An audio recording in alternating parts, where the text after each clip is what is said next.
तर जय शिवराय मंडळी, कशी आहे मजेत ना? स्वागत आहे तुमचं आपल्या ब्लॉगमध्ये. आपल्या कॉलेजमध्ये आज होती ॲक्टिव्हिटी, त्याच्यामुळे काय नाश्ता वगैरे करून आपण निघलो होतो लगेच कॉलेजला.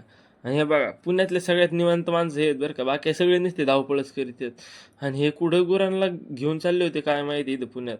आणि बघा, तुमच्या भावाला आत्तापासूनच जॉब ऑफर यायला लागल्यात. त्याच्यामुळे काय आपण लगेच निघलो होतो कॉलेजला. आणि हा आपल्या कॉलेजला बेस्ट कॉलेज अवॉर्ड पण भेटलेलं आहे बरं का. मग काय गजानन महाराजांचं दर्शन घेऊन आपण आलो डायरेक्ट लायब्ररी तिथं. इथं वाचन संकल्प महाराष्ट्रात ॲक्टिव्हिटी होती आपल्याला.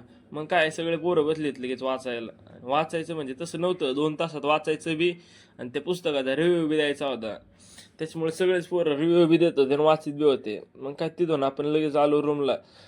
मग तिथून लगेच आपण आलो इकडे ग्राउंडला. आणि ग्राउंडला काय विराट कोहली बी आले होते बा. फॉर्म नव्हता त्याच्यामुळे प्रॅक्टिस करत होते, पण काय बॅटिंग करायचं सोडून त्यांना फिल्डिंगलाच उभं केलं होतं. मग काय, ह्याच विषयावर तुम्ही एक लाईक करा आणि फॉलो करायला अजिबात विसरू नका. आणि जर आपलं काहीतरी चुकलं असेल तर कमेंट करून नक्की कळवा. धन्यवाद.